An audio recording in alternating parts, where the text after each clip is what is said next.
varios automóviles con grupos de agitadores armados llegan desde el conurbano hasta la capital federal.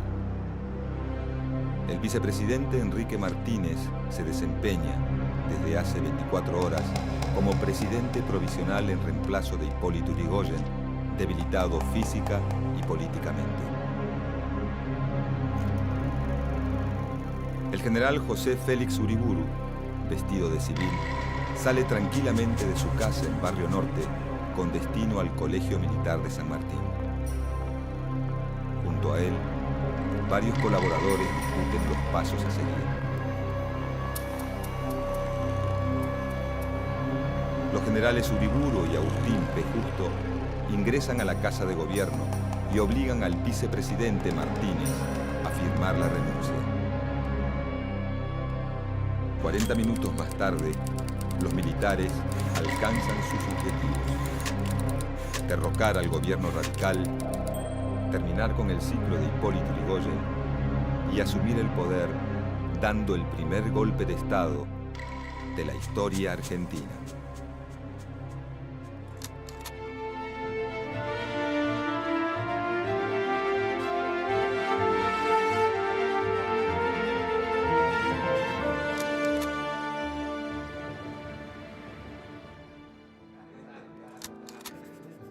En febrero de 1912, se sanciona la ley Sáenz-Peña, que promueve el voto masculino obligatorio, secreto y universal.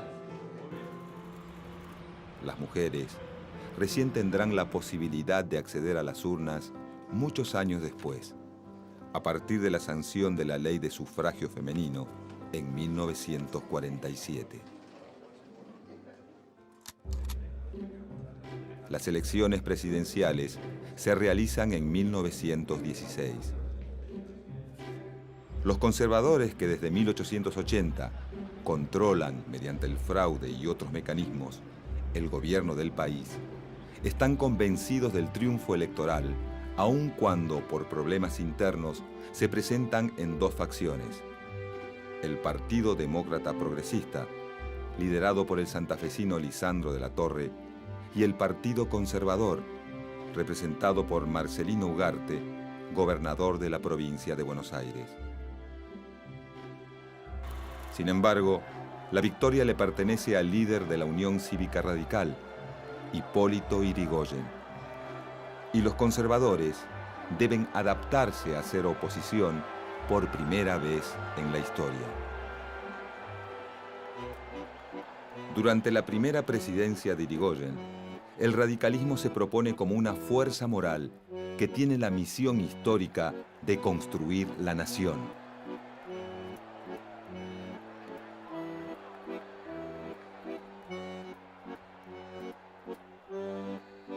Para el líder radical, el partido es la representación de esa nueva nación y como tal debe gobernar en todo el país.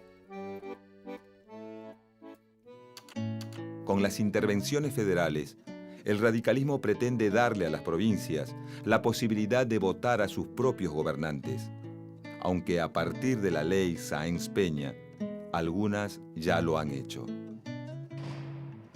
Para la oposición, es un mecanismo violento y partidista que asegura la hegemonía radical.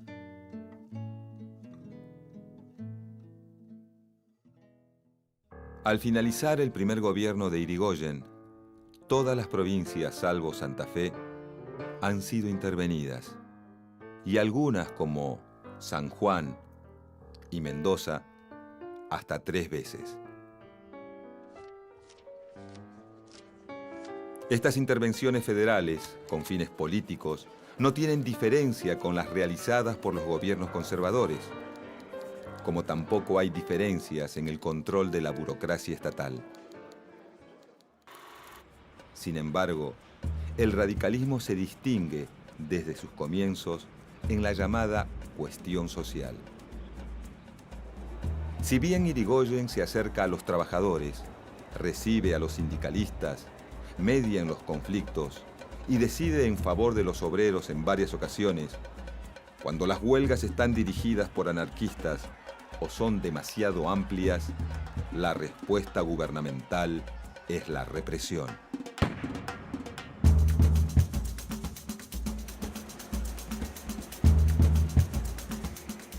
embargo, cualquier política de acercamiento a los trabajadores genera resistencia desde los sectores conservadores, que ven este modo de accionar como un estímulo por parte del gobierno a las demandas obreras.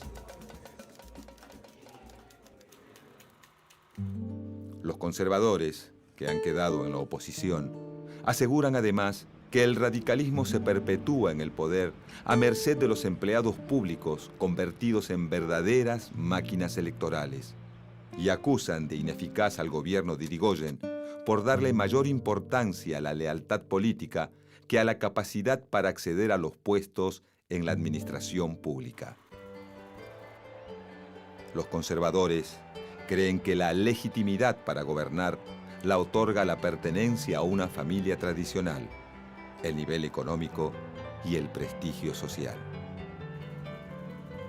Ellos se posicionan como la reserva intelectual y moral del país para el momento en que el gobierno de Irigoyen, al que llaman de la chusma radical, deba dejar el poder por el peso de sus propios errores.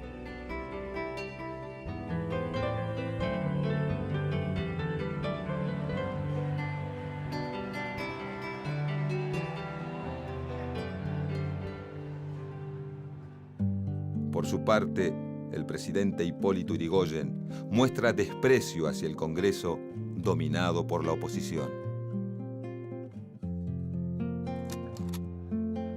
Durante la primera administración radical se elaboran pocas leyes y la gran mayoría son rechazadas o no tratadas en las cámaras.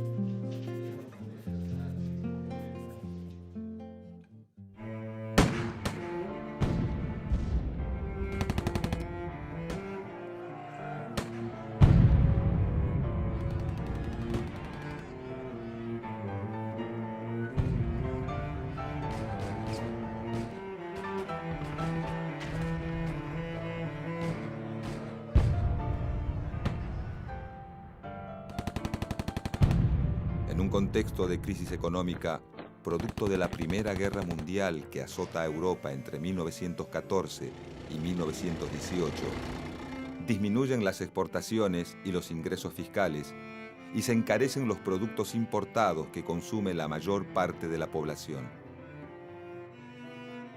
Los trabajadores golpeados por la situación económica comienzan a reclamar aumentos salariales.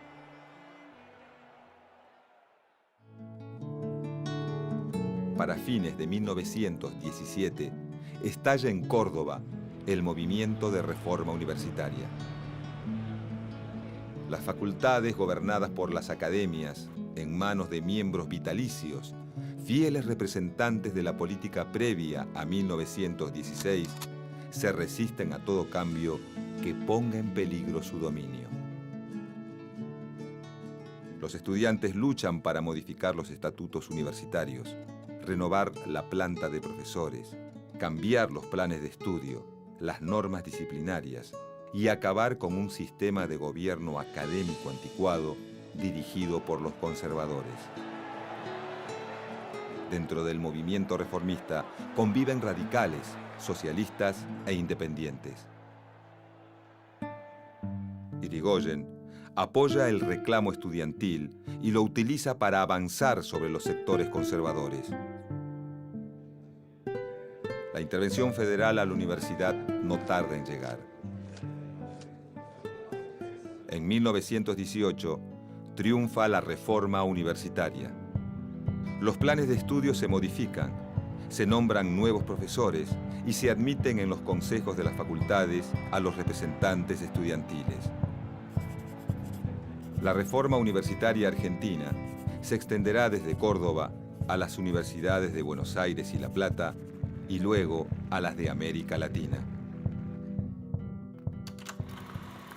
El modo radical de gobernar, a través de la imposición, genera malestar dentro del ejército y deciden constituir logias que están en contra de la política dentro de la institución y defienden el profesionalismo militar.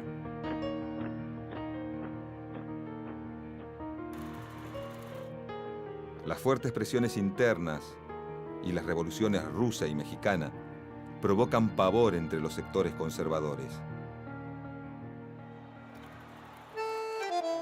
La Liga Patriótica, formada por jóvenes de las clases altas y de sectores medios, se dedica a perseguir judíos y catalanes, acusándolos de maximalistas, anarquistas y de ser los culpables de la instalación de soviets en la Argentina.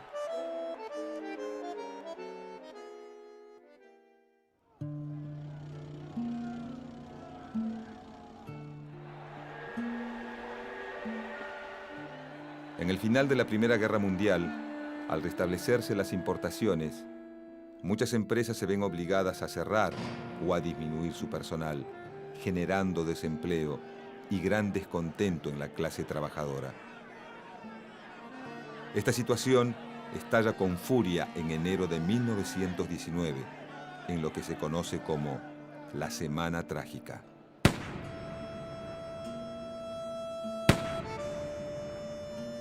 El ejército y la Liga Patriótica reprimen salvajemente y el reclamo deja un desenlace sangriento para los obreros. Es tan solo el comienzo.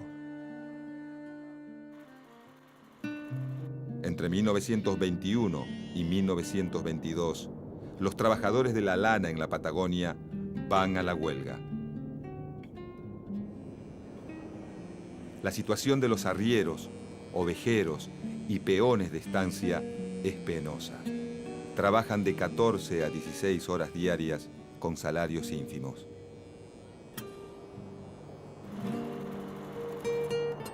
Ante un intento de mediación oficial fallido, Irigoyen envía al ejército a terminar con el levantamiento. Los represores asesinan a los huelguistas que presentan batalla y fusilan a más de la mitad de los que se entregan sin resistir.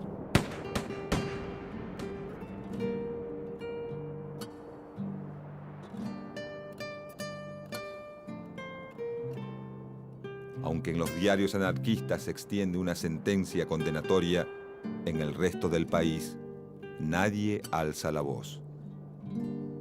La masacre de los obreros del sur será recordada como la Patagonia Trágica y constituye uno de los tantos hechos injustos y sangrientos de la historia argentina.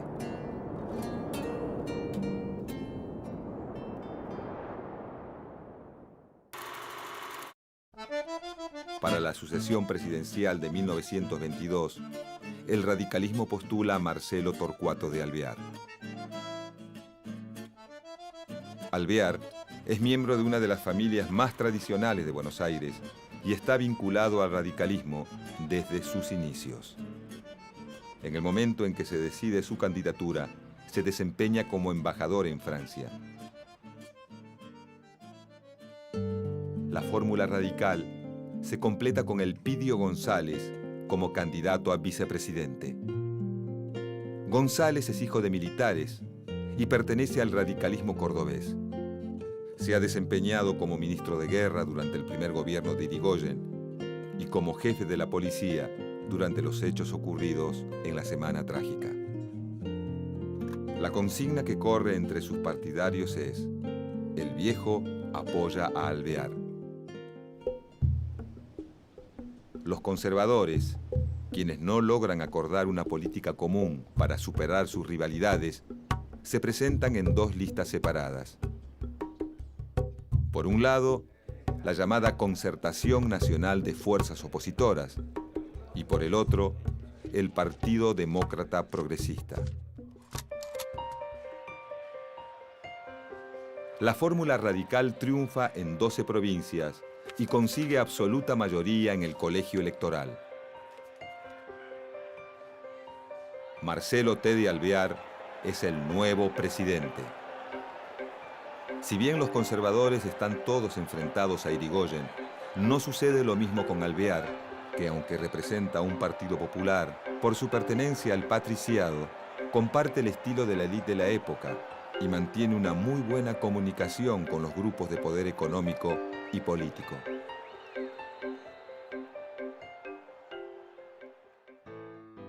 Como presidente, Marcelo T. de Alvear busca disminuir el déficit fiscal y el gasto público incrementado bajo la presidencia de Irigoyen.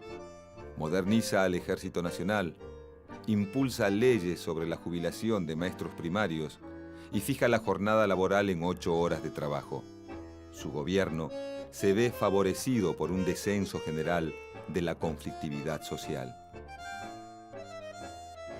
El nuevo presidente se mantiene independiente de la voluntad y del estilo político del viejo caudillo radical y realiza muy pocas intervenciones federales. Otra de las medidas tomadas por Alvear es nombrar al general Enrique Mosconi como presidente de la recién creada empresa petrolera del Estado, Yacimientos Petrolíferos Fiscales, YPF. La producción de petróleo se amplía notoriamente y se crea la primera refinería del país en la ciudad de La Plata. A lo largo de la presidencia de Alvear, se plantea un fuerte debate sobre la posibilidad de nacionalizar el petróleo y colocar toda su producción bajo control estatal. Esta idea será el eje de la campaña de Irigoyen para las elecciones de 1928.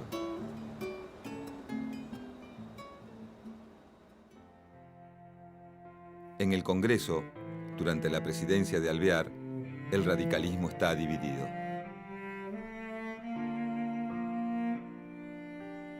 Por un lado, quedan los hombres fieles a Irigoyen, que se autodenominan personalistas. Y por otro, las facciones disidentes del partido llamadas antipersonalistas.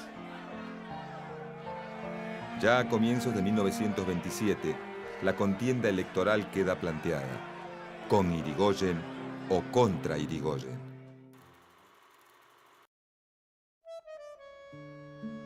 La fórmula Hipólito Yrigoyen, Francisco Beiró, obtiene el doble de votos que sus opositores del Frente Único, Leopoldo Melo, Vicente Gallo, y triunfa en 14 de las 15 provincias. El vicepresidente de Hipólito Yrigoyen, Francisco Beiró, muere al poco tiempo de ganar las elecciones. El colegio electoral consagra como vicepresidente a Enrique Martínez, gobernador de Córdoba. La transmisión del mando se realiza el 12 de octubre, en un ambiente agitado por las manifestaciones de adhesión a Irigoyen. El caudillo radical llega al poder por segunda vez con 76 años y tiene el control total de la Cámara de Diputados, aunque no la de senadores. Los mecanismos que utiliza son idénticos a los de su primera presidencia: reparto de cargos públicos e intervención federal para lograr mayoría en el Senado. Desde la presidencia, Irigoyen retoma la idea de la nacionalización del petróleo, que se discute entre la opinión pública desde la fundación de YPF. Controlar la explotación petrolera sirve para aumentar los ingresos del Estado y poder continuar con la política de reparto de cargos públicos.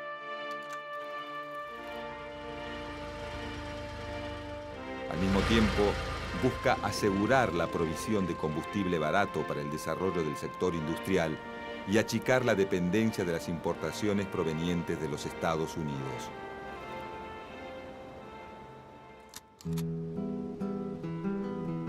En 1926, ante la propagación de la aftosa, los Estados Unidos prohíben la exportación de carnes. Esto genera un sentimiento antinorteamericano entre los terratenientes que favorece la posición de los conservadores a favor de la nacionalización del petróleo.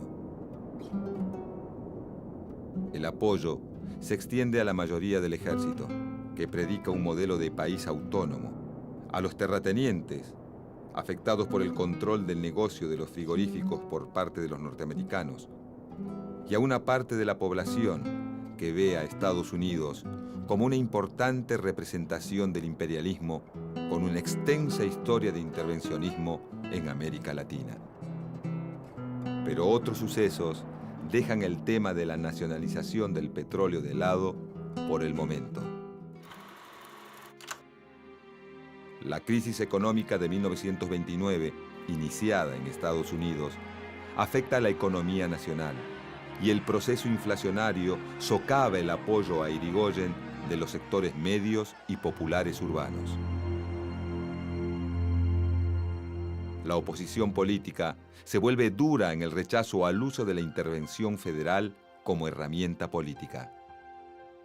Los problemas se acumulan a la espera de que Irigoyen les dé una solución, ya que el líder radical insiste en estar al tanto de todo.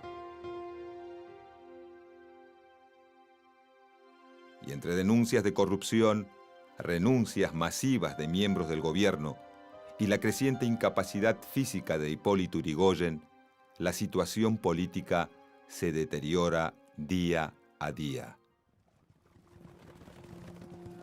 Para mediados de agosto de 1930, el clima político está enrarecido. Hay represión policial contra la oposición y también acciones civiles contra comités radicales y marchas de irigoyenistas. Los principales líderes de la oposición piden la renuncia de Irigoyen y lo hacen responsable de lo que suceda si no acepta. Ministros y militares dejan solo a Irigoyen. El 1 de septiembre se anuncia que el presidente está enfermo.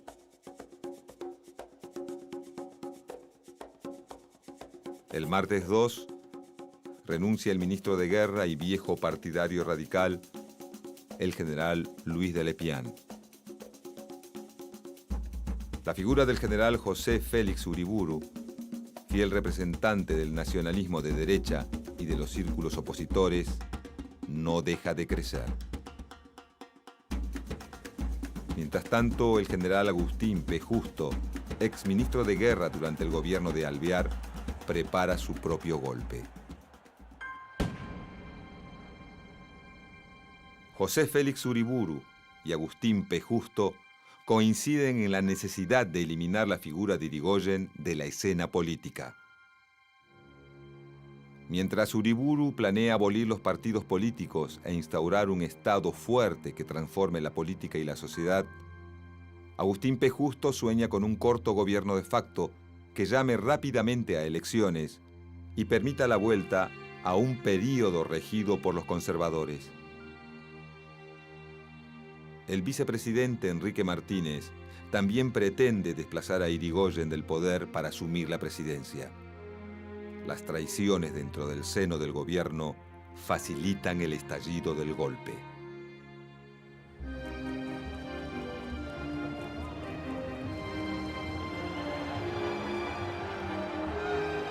Los días 3 y 4 de septiembre se realizan marchas encabezadas por los estudiantes de las universidades de Filosofía y Letras, Ingeniería, Derecho y Medicina, exigiendo la renuncia de Irigoyen.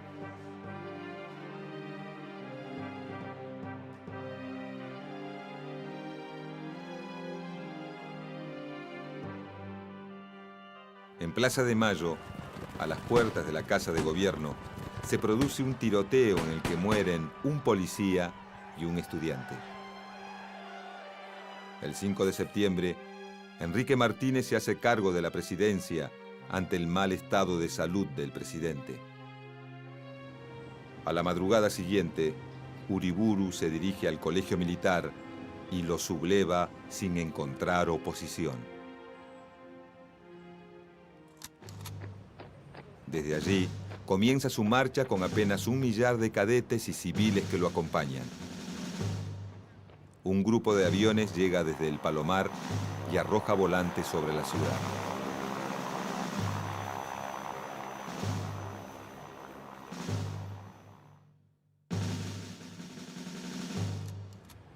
La columna rebelde avanza por la capital y suma el apoyo de sectores civiles.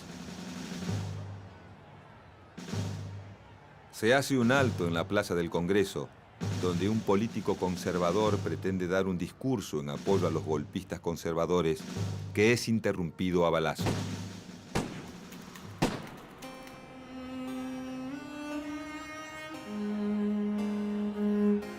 Los insurrectos piensan que los disparos provienen de diputados irigoyenistas y y deciden abrir fuego nutrido contra el recinto. La columna finalmente llega a la Plaza de Mayo. Los generales José Uriburu y Agustín P. Justo ingresan a la Casa de Gobierno y obligan al vicepresidente Enrique Martínez a firmar la renuncia.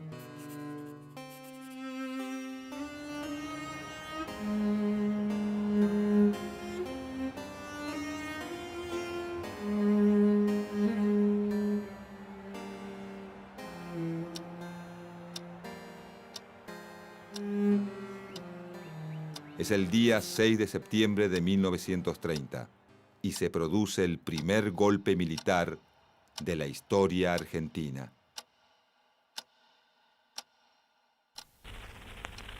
Respondiendo al clamor del pueblo y con el patriótico apoyo del Ejército y de la Armada, hemos asumido el gobierno de la nación. Las Fuerzas Armadas, con el apoyo moral de la masa de la opinión, después de haber liberado a la nación de la ignominia, ocupa de nuevo su lugar sin ambiciones de predominio. Tratará el gobierno provisorio de respetar todas las libertades, pero reprimirá sin contemplación cualquier intento que tenga por fin estimular, insinuar o incitar a la regresión. Hipólito Yrigoyen, aún enfermo, se dirige a la ciudad de La Plata, desde donde intenta articular la resistencia, pero los jefes militares le informan que también se han plegado a la insurrección. Yrigoyen se entrega y queda detenido en el 7º cuartel de infantería de La Plata. Concluyen así 14 años de gobiernos radicales caracterizados por la popularidad y el liderazgo de Hipólito Yrigoyen. El personalismo del caudillo radical resulta una forma innovadora de manejar el poder político, dividiendo al país en dos: se está a favor o en contra de Yrigoyen. Con su derrocamiento, se lleva a cabo el primer golpe de Estado de la historia argentina.